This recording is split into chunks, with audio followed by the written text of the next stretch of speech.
Okay, चलें logically हम यहाँ तक पहुँचे थे और इसके बाद अब मैं इसकी इक्वेशंस लिखना चाह रहा हूँ। तो can anyone guide me to इसको, अगर मैं क्विकली इक्वेशंस लिखूँ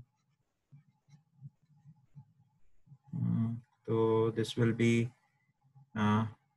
x1 dot is equals to, तो पहली जो इक्वेशन आएगी मेरे पास that will be x2 plus 0, और जो दूसरी हमारे पास आएगी that will be minus x1 plus u।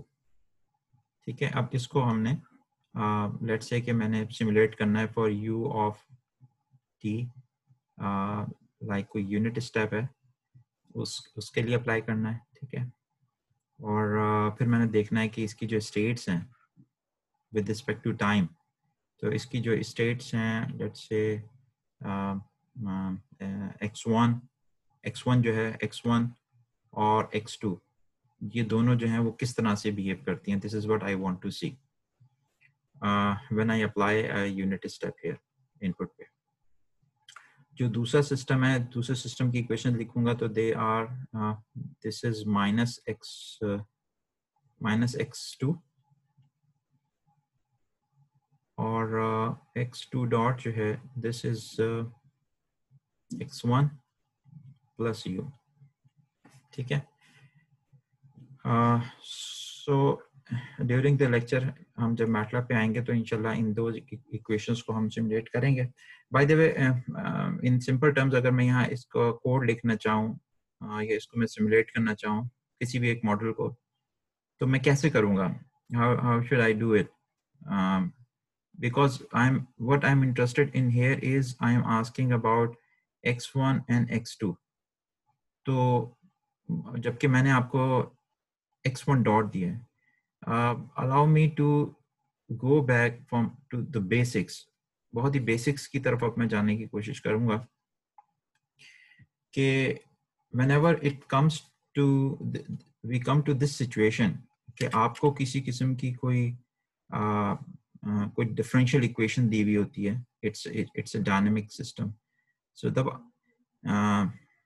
आपको डिफरेंशियल इक्वेशन दी हुई हो तो हम उसको कैसे सॉल्व करेंगे?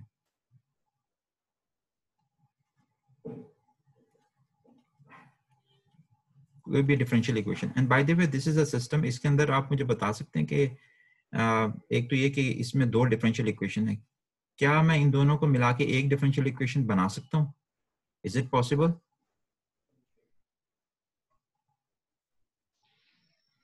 फॉर एग्जाम्पल ये these two first order differential equations, ठीक है, सो और ये किसी फिजिकल लॉ के हिसाब से बनी होंगी। So can I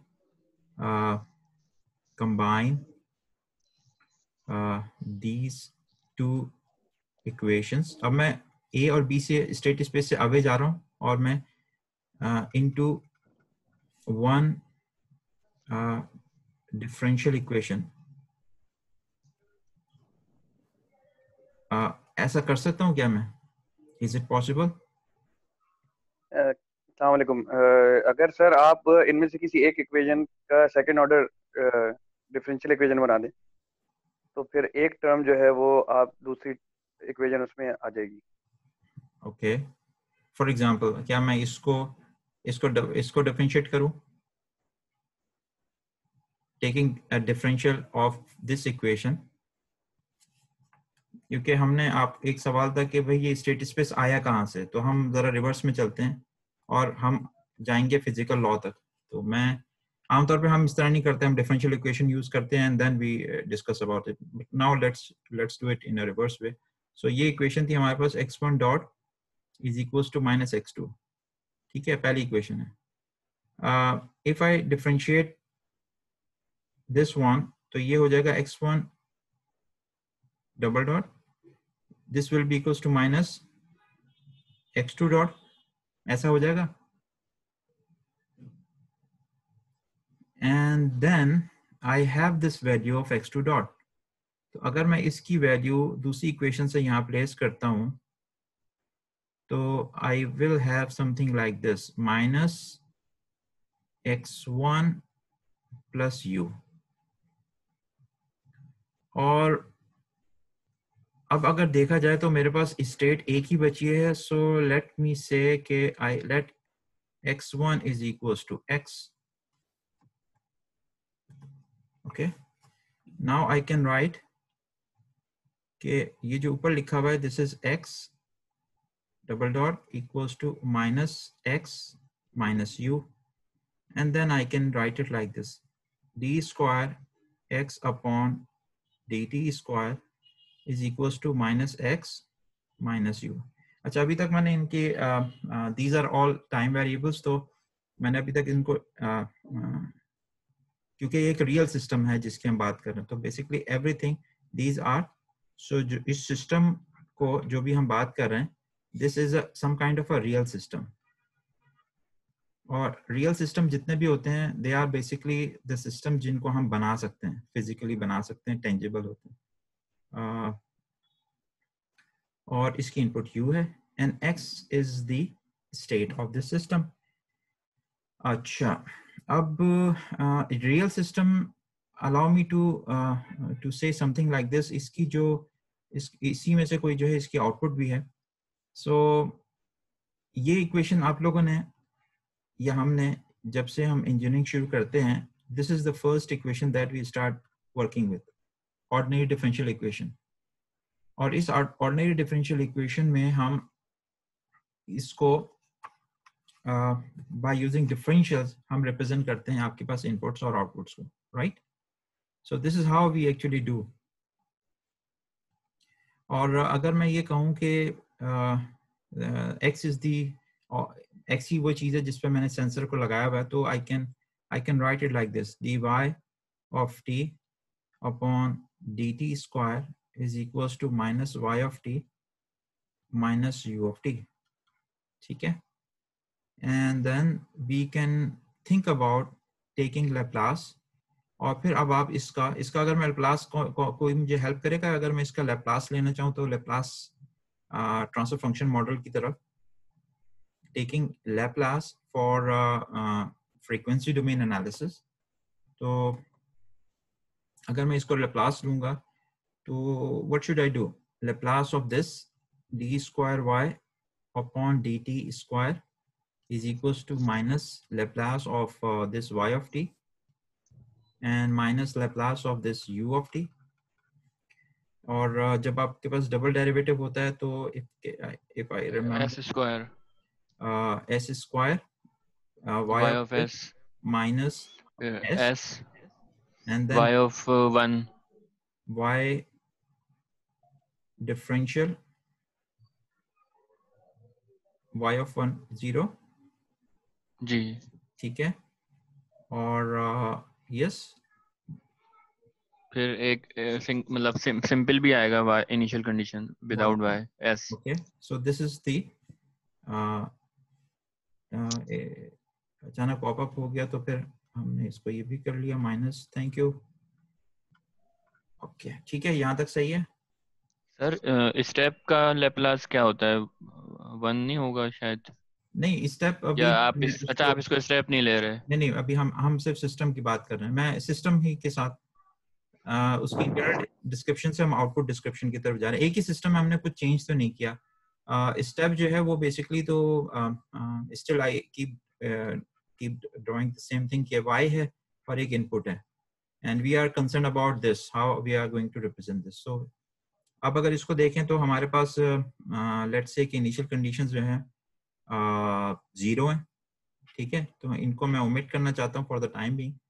so I will have s square y of s is equals to minus y of s minus u of s, और फिर इस y of s को दूसरी तरफ ले आऊँ तो मैं s square plus y of s sorry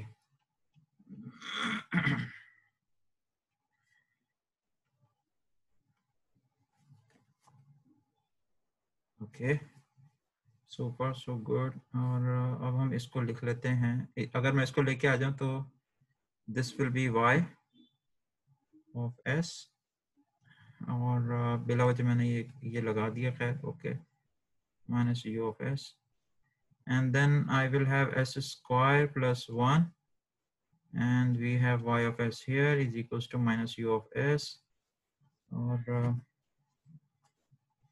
so this is y of s divided by u of s, और बाकी चीजें बदल रहे हैं 1/1 plus s square. So what we started with, जो सिस्टम था बेसिकली वो ये था 1 plus s square, इसकी आउटपुट जो है y of s है और इसकी इनपुट जो है वो u of s है. इनपुट आप यूनिट So ये जी -1/1 plus s square होगा ना? कुछ गड़बड़ कर दी मैंने. माइनस लगेगा ना? Okay, thank you. ठीक है. ओके, सो फार सो गुड. यहाँ तक बात समझ में आ गई. उसी सिस्टम को हमने इसकी इनपुट और output, input and output description में शो कर दिया है. This is called basically external method, external representation है ये वाली, राइट? अच्छा, एक्सटर्नल रिप्रेजेंटेशन में इसके इंटरनली आपके पास जो है स्टेट में डबल डेरिवेटिव है, 2 दफा डिफरेंशिएट भी हो रहा है. इसकी इंटरनल स्टेट्स कितनी है, ये सब चीजें जो है हमारे पास इस इनपुट और आउटपुट मॉडल के अंदर कुछ भी क्लियर नहीं है, राइट? अगर मैं इसको मैटलैब से सिमुलेट करना चाहूँ तो हम इसको आमतौर पे ऐसे सिमुलेट करेंगे. If I recall, numerator is equals to let's say -1, 0 -1, right? And denominator will be क्या होगा, 1,1. ठीक है. न्यूमरेटर मैंने सही डिफाइन किया है या सिर्फ -1 होगा? I'm not sure. Let me do it. Transfer function is basically TF1 is equals to TF num comma then. अभी हम कंफर्म कर लेंगे. So -1 upon s square. अच्छा, ठीक है. So इसकी जो पैरामीटर है डिनोमिनेटर के, हाँ, कोई मुझे गाइड करना चाहेगा? What do you think? So the highest power should come first, right?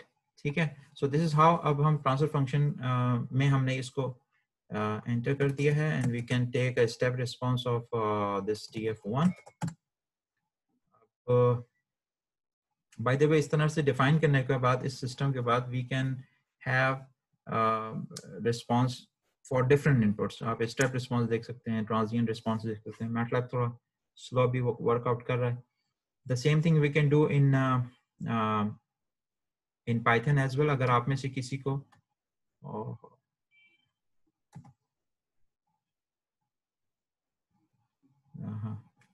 Sir, ये स्टेप रिस्पॉन्स से क्या मतलब होता है? इसका मतलब यानी हमने unit step function as input दिया है? जी हाँ. सो ये काफी ऑसिलेटरी सिस्टम है, ठीक है. इसमें अच्छा, ये ऑसिलेशन है आ रही है इसकी, और आपको नजर आ रहा है कि ये डाई आउट भी नहीं हो रही है. सो अगर मैं इसमें कोई डैम्पर नहीं है, इफ आई रिकॉल, अगर आप में से किसी को कंट्रोल सिस्टम्स की थोड़ी याद है, तो किसी को याद है कि हमारे पास जो ये नीचे डिनोमिनेटर होता है, it is something called s square plus 2 zeta omega n plus omega n square. Please don't worry अगर आपको थोड़ी मैं इस तरह से बीच में जो है ना abruptly कुछ चीजें दूं. These unknowns will help you. AI का जमाना है, मशीन लर्निंग का जमाना है, तो जो unknowns है क्वेश्चंस आप अपने जहन में रखिए और पूछ लीजिएगा. लेकिन ये this will help us, ठीक है.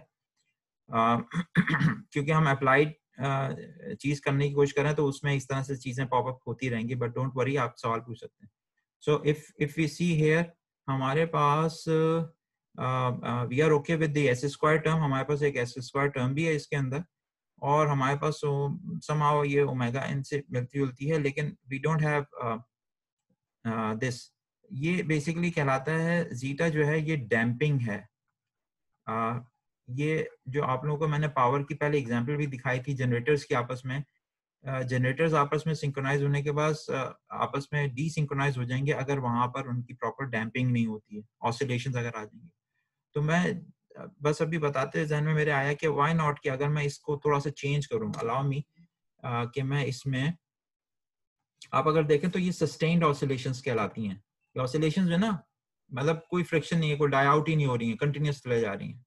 सो मेरे अभी जहन में आया कि वाई नॉट कि मैं इसके जो डिनोमिनेटर है उसको भी मैं कुछ वैल्यू दूं, लेट्स से 0.5 एब्रप्टली मैंने दे दी है, और उससे होगा ये कि कुछ डैम्पिंग आ जाएगी इसमें। So let me make a transfer function, और अब मैं स्टेप रिस्पॉन्सेस का देखता हूँ। ये देखें तो अब आपके पास जो है वो -1 s² प्लस 0.5 s प्लस 1 आ गया।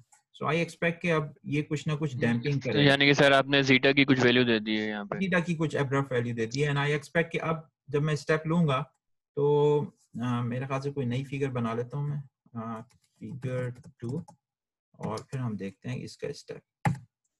तो अब इंशाल्लाह इसका, हाँ वेरी गुड, ये देखिए अब आप, ये बिल्कुल प्रैक्टिकल एग्जांपल है। अगर आपके पास जनरेटर्स की सिंक्रोनाइजेशन नहीं हो रही है या कोई भी दो oscillation, sir a sort of pendulum response है कि इनिशियली ऑसिलेशन आई फिर डैम्पिंग की तरफ चला गया। राइट, जो बेसिकली जो ट्रांसफर फंक्शन का काम ये होता है कि it will transfer the input force into the output. अगर हम अलजेब्रा की टर्म्स में बात करें तो ये आप बेसिकली ट्रांसफॉर्म कर रहे हैं, इनपुट सिग्नल को आउटपुट में ट्रांसफॉर्म कर रहे होते हैं।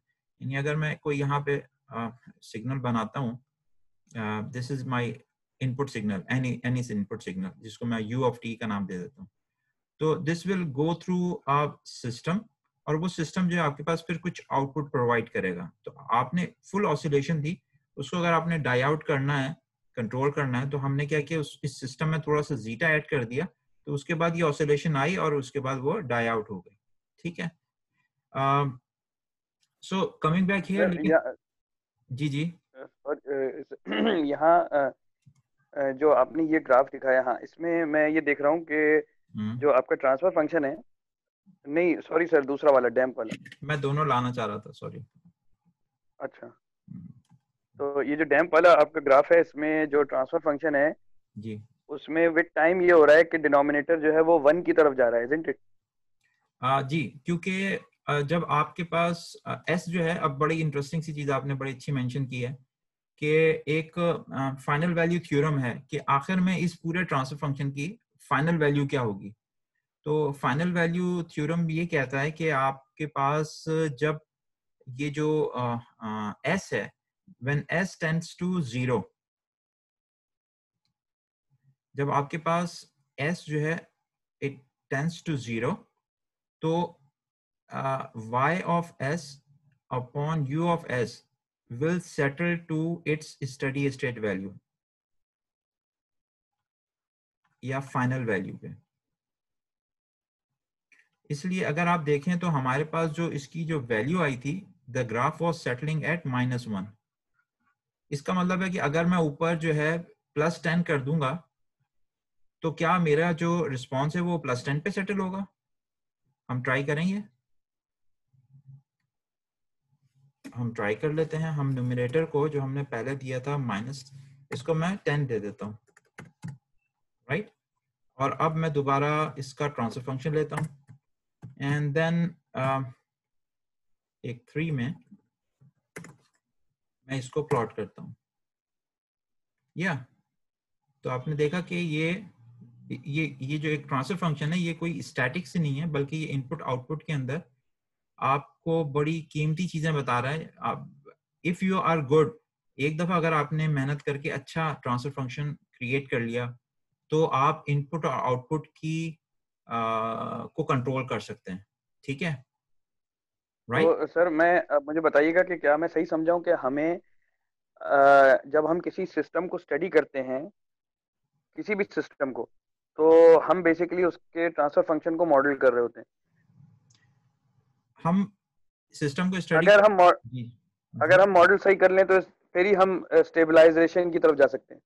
बिल्कुल। आप ये देखिए कि अभी हमने क्या किया था, अगर मैं आप अब हम करेंगे क्या बेसिकली इस कोर्स में भी मेनली क्या करेंगे, एज्यूम करें कि हमारा सिस्टम ये है, this is our actual system. अब हम ये सीखेंगे कि व्हाट शुड आई डू, यानी इस सिस्टम के साथ मैं आगे क्या क्लब करूं कि यानी what I need is 1/1 plus s²। ठीक है, इसके साथ अब मैं आगे एक और मुझे ट्रांसफर फंक्शन चाहिए g, ये क्या होना चाहिए कि मेरे पास जो ओवरऑल ट्रांसफर फंक्शन बनेगा, मेरे पास जो ये इसका जो ये वाला था ऑसिलेटरी पार्ट, यहाँ पे मैं क्या चीज ऐड करूं कि इन दोनों का रिस्पॉन्स मेरे पास फिर वो इस तरह का आ जाए जो अभी हमारे पास आया था, settle down. And this is what we actually do. तो अभी हम जो काम कर रहे हैं, अभी हम क्या कर रहे हैं, we are trying to model. First step is to model this system, और जब हम मॉडल कर लेंगे तो फिर हमारा दूसरा स्टेप आएगा जिसके अंदर हम कंट्रोलर या कंपनसेटर को डिजाइन करेंगे। कंपनसेटर भी आप इसको कह सकते हैं, इसको आप कंट्रोलर भी कह सकते हैं, इवन इसको आप फिल्टर भी कह सकते हैं। ठीक है, तो we have to design this thing so that कि ओवरऑल जब आपके पास ये, इसको अगर मैं कहता हूं ये this is was G1, this is G2, तो G1 into G2 should be equals to, let's say 10 divided by s square plus क्या वैल्यू थी, plus s minus plus 1, sorry plus s, sorry 0.5 थी सर, 0.5 0.5 थी, sorry. Okay, this will B 0.5 s plus 1। तो ये तो मुझको चले, मुझे पता चल गया, बट ये देखें the very important thing is, हम बाजों का कंट्रोलर या PIDs को तो बहुत ही रिगार्ड कर रहे होते हैं, ख्याल कर रहे होते हैं, और हम अपने जो मॉडल है उसको बहुत ही सादा सा एज्यूम करके काम चला रहे होते हैं, which is not good. Model में अगर नॉइज है तो वो आनी चाहिए। जितना जितना अच्छा और हाईली एक्यूरेट मॉडल आपके पास बनेगा, उतना ही आप अच्छा कंपनसेटर बना सकते हैं। So, अगर मैं इसको सॉल्व करना चाहूँ तो with algebra we can solve this. और आपके पास सर ये सॉरी आपको इंटरप्ट कर रहा हूँ, ये जो राइट हैंड साइड पे रिलेशन आई है, ये एक्चुअली कैसे निकाली? दिस वन, जी ये तो मैंने अभी हमने टेस्ट की थी ना कुछ चीजें। एक तो 0.5 रख के हमने टेस्ट किया, तो जीटा वो मतलब ये मतलब क्या कहूँ मैं, ये एक इसका डिजाइन प्रोसीजर भी है। आप रूट लोकस और दूसरे तरीकों से निकालते हैं, लीनियर कंट्रोल सिस्टम्स का जो कोर्स है उसके जरिए। लेकिन आई हैव एन आइडिया कि अच्छा इसकी इतनी वैल्यू होनी चाहिए, तो फिर मैंने वो रख दी। असल में जीटा जो है, इसकी वैल्यू जो है तकरीबन 0 से लेके 1 तक वेरी करती है। तो आपने हाई डैम्पिंग करनी है, यानी आपने इसको बड़ी तेजी से शार्पली डैम्प करना है, या उसको स्लोली ग्रेजुअली करवाना है। तो डैम्पिंग की अपनी पूरी क्या कहना चाहिए वो है कि for example this is one way to get it damped, this is another way to get it damped. ठीक है, और एक क्रिटिकली आप डैम्प करा सकते हैं इस तरह से। सो ये डैम्पिंग जीटा की डिफरेंट वैल्यूज होती हैं। Zeta I think this one I am not sure कि ये 0 है या ये 1 है, आई एम नॉट श्योर, लेकिन this goes from if anyone remembers कि ये जीटा की क्या वैल्यू होती है क्रिटिकली डैम्प में, और बट इसकी ये वैल्यू है, तो मुझे अंदाजा था तो मैंने इसकी ये वैल्यू रखी। ठीक है, और जहां तक ये है, this is the steady state value. अगर आप एम्पलीफायर की बात कर रहे हैं तो आपको पता है, हम कोशिश करेंगे कि हम कोई एम्पलीफायर का भी इक्वेशन लें और उसको भी डिजाइन करें। ठीक है, कि अगर इनपुट पे साइनोसॉइडल इतनी है तो आउटपुट पे आपके पास सेटल जो है वो 15 वोल्ट्स होना चाहिए, लेट्स से। सो अगर इनपुट, और and that's why we go for the op amps. उसकी वजह क्या है, ऑप एम्प्स की का फायदा ये है कि अगर आपके पास थोड़ा बहुत वोल्टेज वेरिएशन अगर कम ज्यादा भी होती है, तब भी the feedback will make sure कि आप 10 तक पहुंच जाएं। तो ये जो G2 होता है, this is an adaptive sort of compensator controller. Communication की फील्ड में तो आप लोगों ने ये काफी मेरे ख्याल से इस तरह के यूज किए हैं, क्योंकि सिग्नल कंटिन्यूसली वेरी करेगा, तो आप कंपनसेटर्स बनाते हैं। सो अब मैं allow me to go back. अभी हम सिर्फ इनपुट आउटपुट की बात कर रहे थे। अगर हम वापस आए तो हमने जो स्टोरी शुरू की थी वो इससे शुरू की थी। This is the state space. अब यहाँ पे मैं इन दो को अलग अलग लेना चाहता हूँ। स्टेट स्पेस को समझने के लिए सबसे अच्छा तरीका यह है कि हम दोनों की अलग अलग बात करें। So what is a state? State क्या चीज है? मैंने यहाँ पे इंटेंशनली यहाँ पे लिखा था कि ये रियल सिस्टम है। अब रियल सिस्टम कहने के बाद अब मैं ये कहूँगा कि हम सिर्फ और सिर्फ वो सिस्टम्स पढ़ेंगे जो इंजीनियरिंग या रियलाइजेबल हो। और रियल सिस्टम्स जो हैं जिनको हम बना सकते हैं वो ऐसे सिस्टम होंगे कि जिनकी output at time T not वो डिपेंड करेंगी किसी भी इनपुट के ऊपर एट टाइम टी नॉट, ठीक है, और उन तमाम वैल्यूज के लिए जिस वक्त आपके पास जो है ये t की प्रीवियस वैल्यूज तक के लिए माइनस इन्फिनिट तक के लिए कोई फ्यूचर वैल्यूज नहीं है। And these systems are basically causal systems, ठीक है। तो ये इस कोर्स में हम रियल सिस्टम, ये कॉजल सिस्टम्स की बात करेंगे। अच्छा, एक चीज हमने अभी नोट की, अब मैं स्टेट के हवाले से बात कर रहा हूँ। कॉजल सिस्टम की बात करें तो कॉजल सिस्टम ये कहते हैं कि अगर मेरे पास कोई एक आउटपुट है y ऑफ t और this is an input u of t, और मैं ये कह रहा हूँ कॉजल सिस्टम है या फिर रियल सिस्टम है, ठीक है सर। अब आप मुझे ये बताइए कि at time y of t not ये किस किस चीज पे डिपेंड करेगा। एक तो ये कि ये डिपेंड करेगा u की वैल्यू t नॉट के ऊपर क्या है, प्लस ये इस पे भी डिपेंड करेगा कि u की वैल्यू t नॉट माइनस 1 पे क्या थी। कॉजल सिस्टम बाय डेफिनेशन यही है ना। वो इस पे भी डिपेंड करेगा कि u की वैल्यू t नॉट माइनस 2 पे क्या थी, and so on up to के u की वैल्यू माइनस इंफिनिटी पे क्या थी। तो अगर हम गौर से देखें, यहां तक बात समझ में आ रही है आप लोगों की जो मैं हाईलाइट करना चाह रहा हूं कि ये जो इस पॉइंट पे जो आउटपुट है इस पॉइंट पे स्पेसिफिकली है तो टी नॉट पे, लेकिन देखा जाए प्रैक्टिकली रियल टाइम सिस्टम वो डिपेंड करेगा कि आपके पास अभी की इनपुट क्या है, उसके साथ साथ वो इनपुट आपके पास जब तक वो बना है। For example if this is an engineering system, तो जिस दिन से वो बना है और उसको यहाँ पे इनपुट एक्सपीरियंस होनी शुरू हुई है उस दिन से जो है ना वो इनपुट इज देयर, चाहे वो आप कहें कि 0 कहीं 0.1 वोल्ट से व्हाटएवर, ठीक है। तो ये पूरी की पूरी इंफॉर्मेशन ये कहाँ एग्जिस्ट करती है, ये ऑफ कोर्स कि ये यहाँ से एंटर तो हो रही है ना।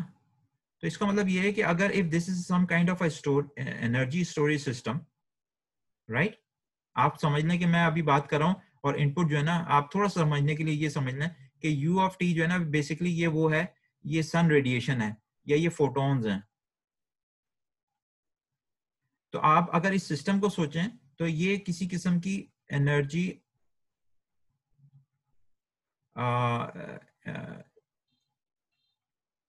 एनर्जी स्टोरेज डिवाइस है। तो इस पॉइंट पर अभी मेरे पास लेट्स से कि 10 फोटॉन्स आके उन्होंने यहाँ पे एब्जॉर्ब हुए हैं।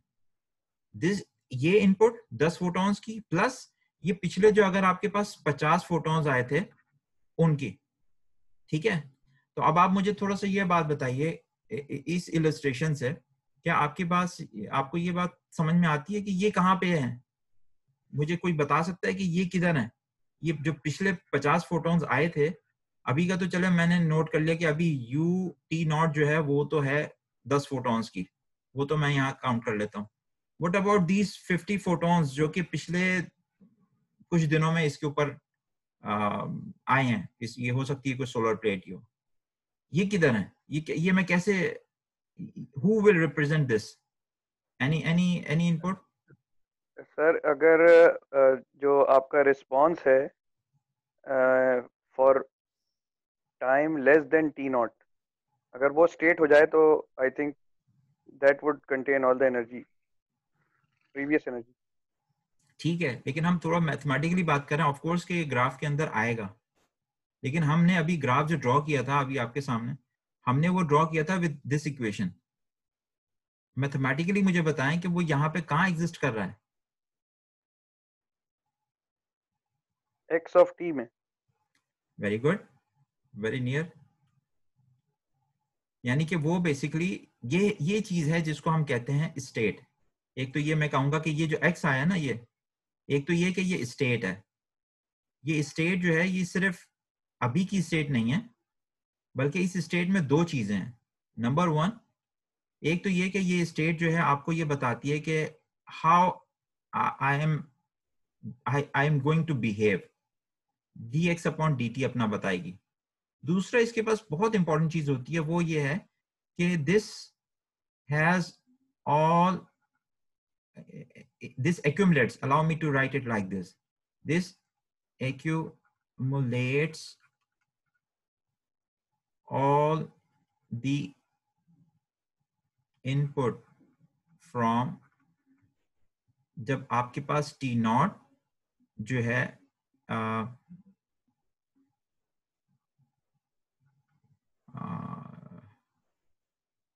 इस t को मैं कैंसिल कर रहा हूं, t not to minus infinity, ये सारी की सारी जो आपके पास एनर्जी है, this basically this input energy goes and stored into your states। तो ये इनिशियल कंडीशन में होती है, जिसको हम क्या कहेंगे, तो आपके पास ना सिर्फ ये चाहिए होता है, इसीलिए हम डिफरेंशियल इक्वेशन को जब भी सॉल्व करते हैं तो उसमें हमें इक्वेशन चाहिए, प्लस उसके लिए आपको उसकी x ऑफ 0 चाहिए होगा। तो यहाँ पे x y of t not plus आपको यहाँ पे चाहिए होगा x ऑफ t नॉट।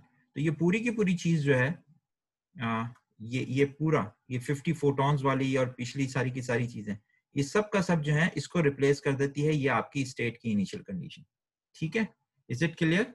हम इंशाल्लाह अभी नेक्स्ट क्लास में फिर इसको कंटिन्यू करते हैं।